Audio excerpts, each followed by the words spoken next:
Hey guys, welcome to Unbiased Rugby. I'd actually forgotten to switch off my Skype and all my work tools. So this is my second attempt at this video. So I've switched them all off. So now this time I can actually do the video. Sorry, I've got it's thundering and lightning outside. It's storming. I'm here in the Cape, which is it's our winter time when it's raining and the wind is quite hard. So yeah, you might hear the wind and you might hear a bit of rain on the top, but I'm still here to talk about the Springbok side.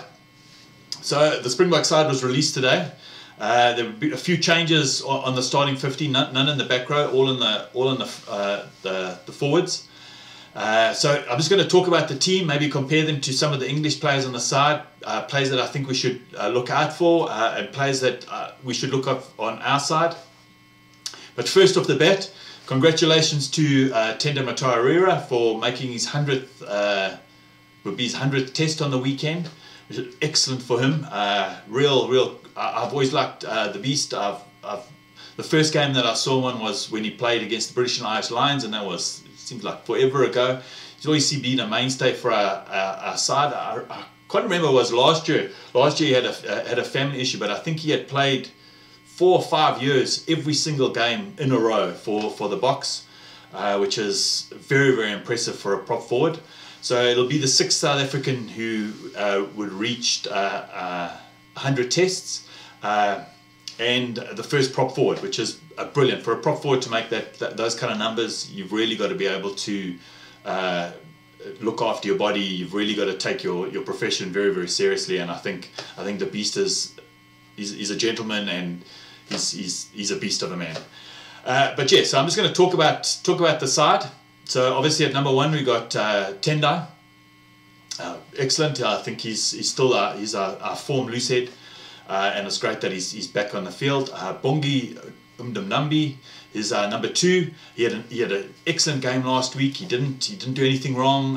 He threw in correctly. He hooked well. So I'm glad that he's there. I'm glad that we're getting a bit of stability at number 2 with Malcolm Marx out. We need someone who can step up just in case, especially when Malcolm Marx needs to be rested. Because I think going forward, I think we're realizing slowly but surely that our informed players need to be rested at Super Rugby level. Malcolm Marx was playing a hell of a lot too much rugby, and he was bound to get injured eventually. Next we got Frans Malherbe. Frans Malherbe was probably our informed tight head before he was injured. Excellent prop. I think he's got great technique. He's quite a big guy, and he's got a lot of experience. And the nice thing is he's 27, so his props, I feel, always mature at about 28, 30, round about there. The props start maturing. So he's close off the mark to go up against Mako Vunipola. We need someone who's technically proficient at that position. And I'm not saying, I think Wilco was found a little bit wanting in the last game, but I don't think it was anything to do with Wilco. I think he's just been playing too much rugby, and he needs to be rested. I think he's an exceptional tight head. He's been an informed tight head this year, and he stepped up with all those injuries with Kuni, with Frans Malherbe, with all of those. So I'm so glad that we've actually got Frans Malherbe starting. I'm a bit concerned about his matchday fitness, because he hasn't played. He's only recently come back, so I'm hoping he's fit. I haven't really seen if he's been fit enough at Super Rugby, but let's see. Let's see how he performs at position. He's technically very good. Let's just hope his fitness is up to scratch. Then 4 and 5 we got Arthur Snyman and Mostert. Both had a blinder of a game last week, especially Snyman. That break that he did was just incredible, and a lot of overseas people who don't really watch Super Rugby won't know that he's that kind of lock. He breaks the defensive line quite often. He normally breaks the defensive line and then offloads, which is amazing. You should have seen him when he was playing with Lut. They were both doing it, and it was magical to see.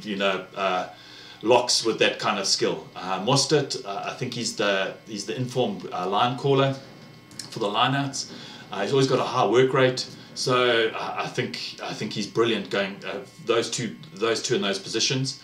I still I still am I really want to see them really step up, because we really got to be quite honest, and we've really got to start picking up players on form.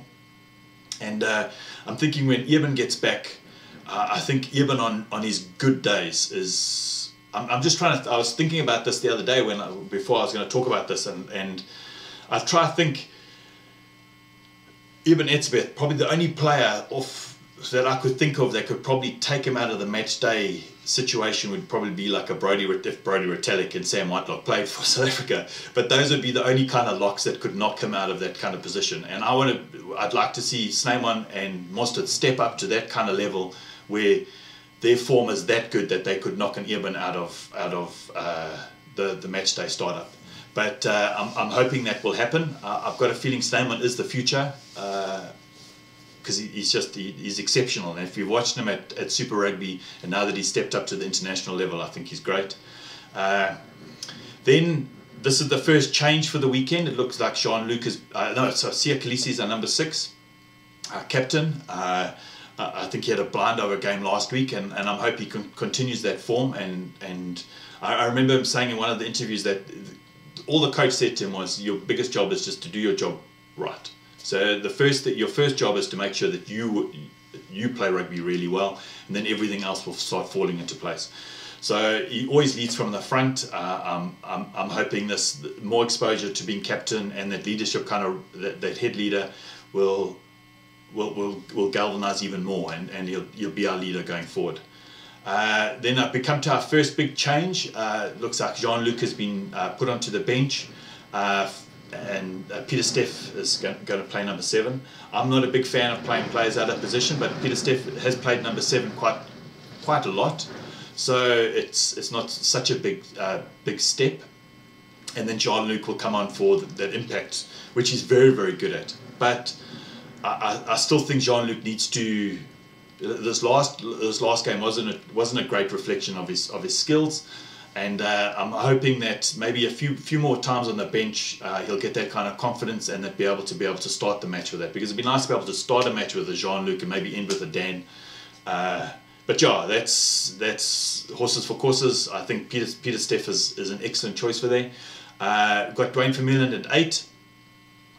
Which is excellent. I wonder if they're still going to play him in the wider channels and deep it to catch the ball for the wingers. I'm not 100% sure.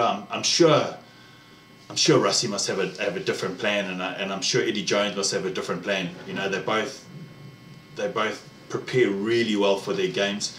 I think both of them are still under a lot of pressure. Maybe Eddie a little bit more than Russie this week. Last week I think it might have been the other way around.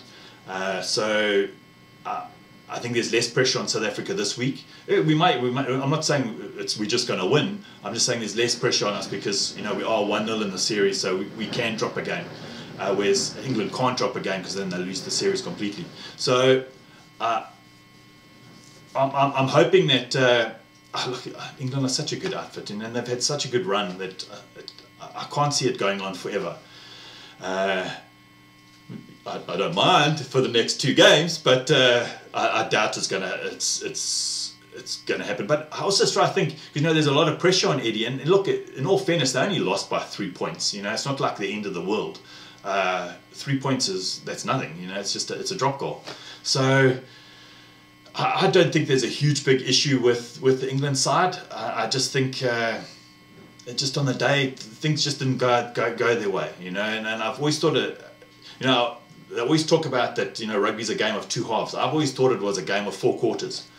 And I watch the game, and, a team will be in a dominance and then it will change. And then, so, yeah, it's just, I've always thought of it that way. But I think for the first 20 minutes it was England, for the next 40 minutes was South Africa, and the last 10, 15 minutes it was England again. So I think it was super, super close. I'm sure they're going to have something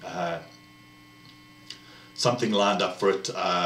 They must have both exposed weaknesses on both sides. I think defence on both sides is a little bit iffy, for want of a better word. So it might be another high-scoring game, a lot of attacking with a little bit of defence. But I'm hoping that both teams sort that out. Then we'll go to the back row. The back row hasn't changed at all. I thought Rassie might try something new in the back row. Maybe bring in Esterhuizen at 12.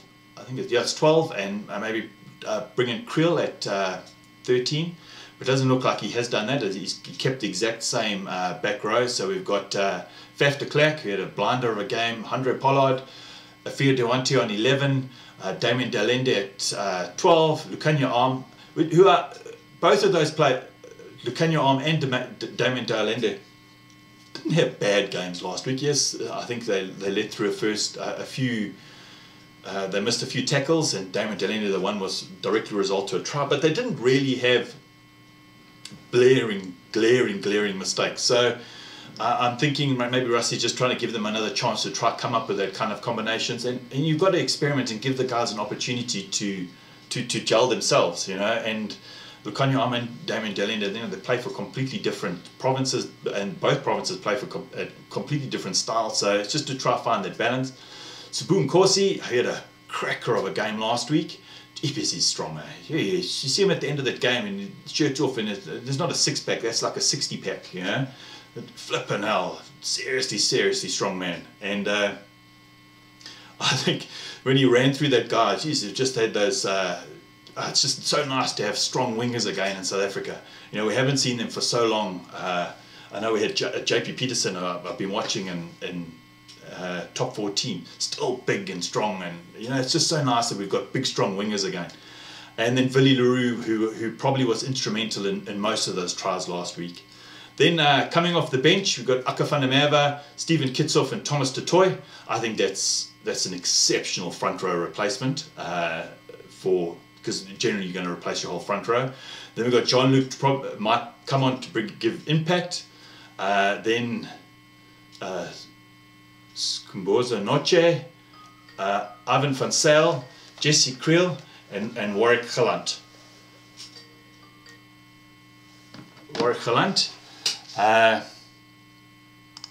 And I'm hoping that. Sorry guys, I've got Skype on my phone, so got my clients trying to get a hold of me on the phone, so I've just had to put that on silent, and I'll get into that conversation shortly. But yeah, let me talk about some of the players on the English side. It doesn't look like they've. I know that Brad Shields is starting, and I know Joe Launchbury is in the starting 15. I've always liked Joe Launchbury. I think he plays exceptional rugby. I'm trying to think who he plays for. Northampton. One of them. I don't think he plays for Saracens though. But yeah, I thought Makavinapola had a great game last week. Jamie George had a great game. I've got a feeling Carl Sinclair's going to come back really hard. He's really going to put the pressure on the beast. I think he has to. I think he's going to have to attempt something, but I'm sure they must have something planned for that, because he was under a lot of pressure last week, and I think when Kitsoff came off, he really started. It really started hurting. So I'm hoping that they have something for that. And we all know Brad Shields he's exceptionally good. I thought Tom Curry had a great game last week. I know he's still quite young, and he needs a bit of time, but I thought he played exceptionally well. Billy Vanapola, I've always rated as a player. But yeah, looking at their side, it's pretty much the same as last. Owen Farrell be captain. Look, I'll be honest, guys. I don't follow English rugby as much as I follow. Yes, we get to watch a few games during the week, and it's normally like Saracens, Exeter. We might get to see a Gloucester game, one or two Gloucester games. We get to see a few European Championship games. So it's not like we get to watch all the games. And generally, we get all the Super Rugby games. We only get the two top Pro 14 games. It's normally the Cheetahs and the Kings, and sometimes we'll see Scarlets or something like that, but just one more. And then European Championships, normally we get to see most of those. Then Premiership, we get to see 2 or 3 games. Top 14 also 2-3 games. So we don't get to watch all of them. We just get snippets, and I normally get to watch the highlights, and that's about it. It would be nice if the local DSTV actually started showing a little bit more rugby, you know, because they've got four soccer channels, which I understand, you know, soccer is the bigger sport then, but it'd be nice to have a bit more rugby that we can see, especially that we've got now some teams playing in the Pro 14. It would be nice to see all the Pro 14 games as opposed to just the two with the Cheetahs and the Kings. So yeah, but coming back to this game, that's a completely different conversation. I'm liking our team. I think it's very, very good. It's competitive. I can't think of them choosing a better team than that. No, I can't. I can't see it. I'm thinking that Rusty's going for the win this week to tie up the series, and then he'll be able to experiment in the next game. But you know, as a rugby supporter, it'd be nice maybe to have that we do lose. No, I didn't say that, but that we do lose, and that we have an epic final test to decide the whole thing. But no, I'm still hoping we win. I'm not going to lie. And but yeah, I'm looking forward to the weekend's rugby. I think the New Zealand game is going to be a lot closer. I think Ireland are going to bounce back.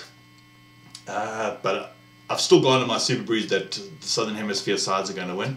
But you know, what positions do you think are a bit out? Do you think Frans Malherbe is fit enough to be able to play a full game or full 60 minutes? Do you think, should we have dropped Wilkolo completely off the bench? Now, for me, I would have maybe tried Esterhuizen and Creel as the centre combination to try something a little bit different, because I think Esterhuizen does bring something a bit unique. Should we have tried that? Do you think that would be a better combination in the midfield? And anything else that you could think of that maybe we could have tweaked a little bit? And who do you think in the England, where do you think the England holds are going to be for South Africa? I still think the English are they're gonna hit us in the wide channels, because they know our wingers are fairly inexperienced. I'm just trying to think where we could hit them.